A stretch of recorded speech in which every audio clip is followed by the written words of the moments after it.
everyone. Welcome back to Thrive to Thrive. If you're new here, go ahead and hit that subscribe button. You won't want to miss the financial tips we drop here to help you thrive in life. Today, we're tackling a question that comes up a lot. Should you rent or should you buy a home? It's something many people struggle with, and while it seems like a simple decision, there's a lot to consider.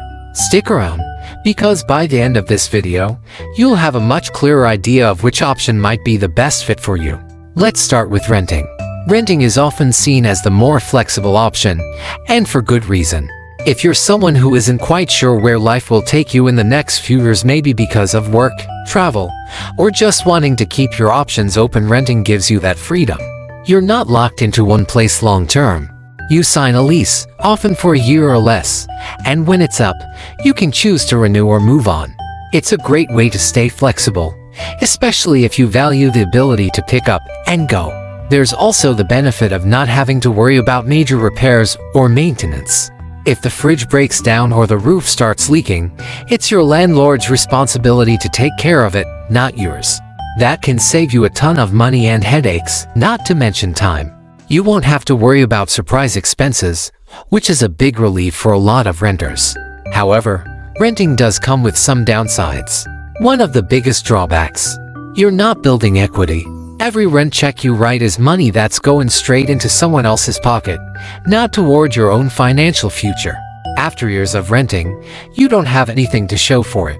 You're not any closer to owning a home, and you haven't built any wealth through your housing situation. And let's not forget about rent increases. You might sign a lease with a payment that feels manageable, but landlords can raise the rent when your lease is up. This can stretch your budget and leave you with fewer options down the line, adding more uncertainty to your financial future. Now, let's talk about buying a home. Buying is considered the more traditional, grown-up option, and there are a lot of good reasons for that. One of the biggest advantages is that you're building equity. Every mortgage payment you make isn't just disappearing, it's going toward owning something tangible. Over time, your home will likely increase in value, making it a solid long-term investment. Owning a home also comes with tax benefits. You can usually deduct the interest you pay on your mortgage and your property taxes when it's time to file your taxes. This can save you a significant amount of money, making home ownership even more financially appealing. Then there's the stability factor. When you own your home, you're not at the mercy of a landlord.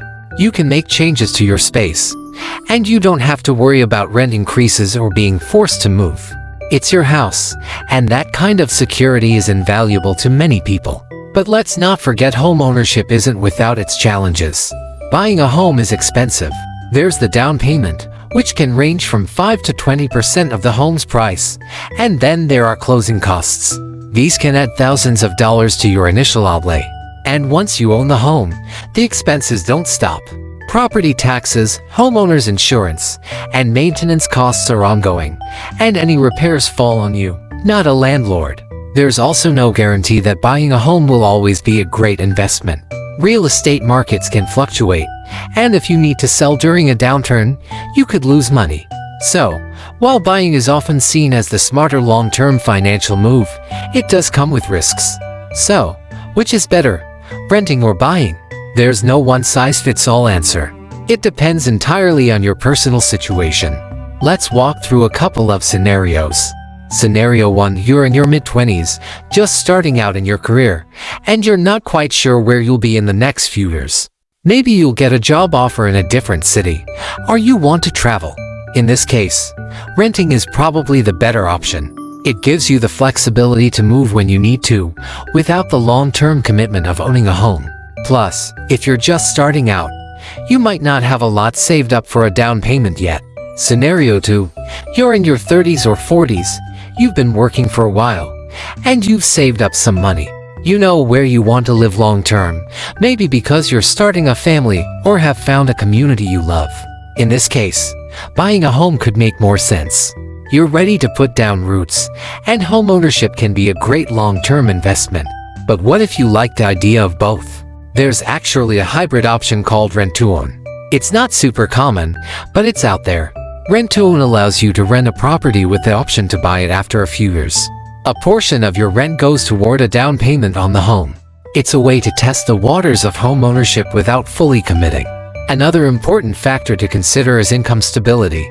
If you have a secure job and are confident in your ability to cover mortgage and maintenance costs, buying could be the right move. But if your income fluctuates, renting might provide the safety net you need. And of course, location matters. In cities like San Francisco or New York, where home prices are extremely high, renting might be the only feasible option. But in other areas where home prices are more affordable, buying could be a no-brainer. So, what's the bottom line? Should you rent or buy? The answer is, it depends on your lifestyle, financial situation, and future plans. There's no right or wrong answer. It's about making the choice that works best for you. Now, I want to hear from you. Are you team rent or team buy? Let me know in the comments below. I love hearing your stories. If this video helped you think through your options, don't forget to give it a thumbs up and share it with someone who's in the same boat. And of course, hit that subscribe button. You've got this, and I'll see you in the next video.